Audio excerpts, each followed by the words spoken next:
Baik, perkenalkan nama saya Nurjana Mokodompit dengan NIM 921423117. Tujuan saya membuat video ini yaitu untuk memenuhi tugas bahasa Indonesia tentang pidato dengan tema Maulid Nabi Muhammad SAW.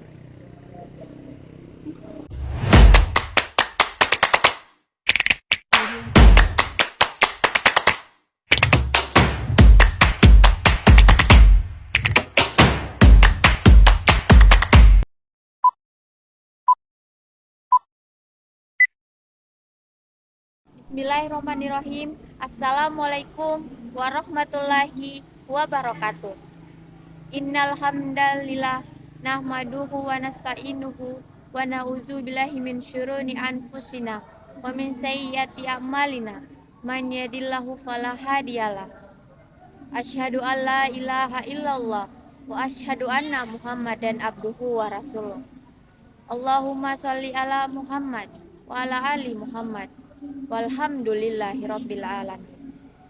Hadirin yang berbahagia, Allah Subhanahu wa taala telah menjanjikan dua hal tentang nikmat, yaitu bersyukur dan ingkar.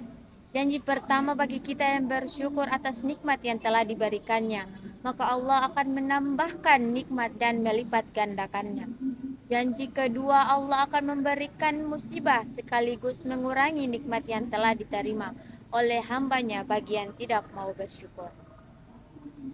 Oleh karena itu, marilah kita mensyukuri nikmat yang telah Allah berikan dengan mengucapkan hamdalah dan menuntut ilmu dengan niat yang lurus. Selain itu, marilah kita gunakan waktu kita untuk senantiasa beribadah kepadanya. Salawat serta salam semoga tercurah limpahan kepada Nabi besar Muhammad SAW. Dalam rangka memperingati Maulid Nabi Muhammad, mari kita meneladani sikap dan sifat beliau yang mulia. Ada banyak kisah yang kita dengar tentang Rasulullah SAW. Namun kali ini kita akan membuat satu cerita yang sederhana, tetapi sangat mendalam. Suatu hari, Rasulullah SAW sedang mengadakan pertemuan majelis di Masjid Nabawi. Saat itu Masjid Nabawi masih beralaskan pasir tanpa ubin dan sajadah. Para manusia terbaik itu berkumpul di dalam masjid tersebut untuk meraih ilmu dari teladan terbaik.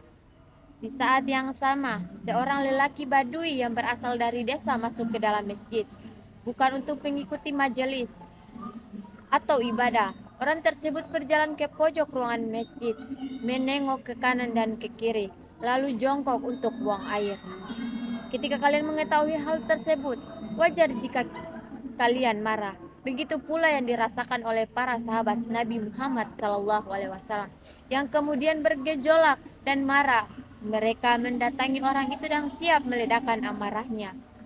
Mengetahui suasana diselimuti amarah, Rasulullah SAW memanggil para sahabat dan menenangkan mereka semua yang sudah siap untuk memarahi orang yang buang air tersebut.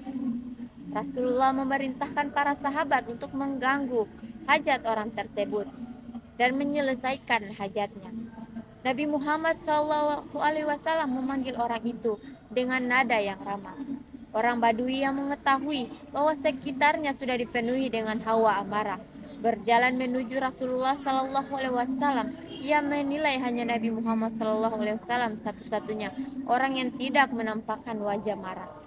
Beliau kemudian menasihati orang Badui tersebut agar tidak melakukan hal yang sama. Beliau menjelaskan bahwa masjid dibangun untuk sholat dan membaca Al-Quran, bukan untuk buang hajat. Orang itu paham, lalu pergi meninggalkan masjid. Tak berselang lama, tiba waktu sholat dan Nabi Muhammad SAW menjadi imam. Tanpa disangka, lelaki Badui itu ikut bergabung sholat berjamaah. Ia masuk di tengah-tengah barisan jamaah. Saat masuk gerakan i'tidal, lelaki Badui itu kembali membuat geger. Ia menambahkan doa i'tidal sesuai dengan versinya sendiri dan teriakan keras-keras. Padahal harusnya doa tersebut dibaca dalam hati. Ya Tuhan kami, bagimulah segala puji. Sayangilah aku dan Muhammad. Jangan engkau sayangi orang-orang selain kami berdua. Begitu doa yang ia ucapkan. Lihatlah dua orang ini.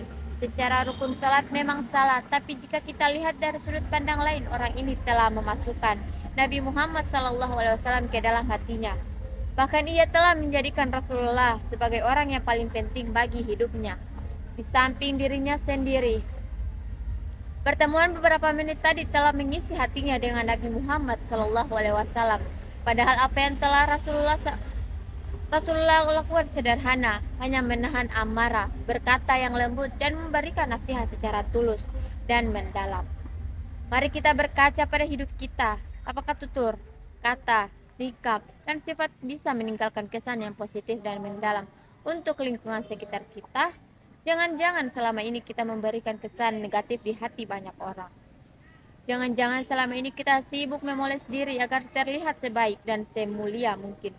Jangan-jangan selama ini tutur kita melangit dan terlihat cerdas, namun tidak berhasil membuat orang lain nyaman dengan keberadaan kita. Jangan-jangan selama ini kita memiliki waktu kebersamaan yang banyak dengan orang sekitar, namun kita lebih banyak meninggalkan jejak keburukan dalam hidup mereka. Dengan menjadikan Rasulullah SAW sebagai suri tauladan kita dalam menjalani hidup, insya Allah kita akan mendapatkan tempat yang mulia di sisi Allah Subhanahu wa Ta'ala. Mari kita jadikan momen peringatan Maulid Nabi Muhammad SAW sebagai titik perbaikan akhlak kita kepada Allah, makhluknya, dan lingkungan sekitar kita. Demikian pidato yang dapat saya sampaikan. Lebih dan kurangnya saya mohon maaf. Wassalamualaikum warahmatullahi wabarakatuh.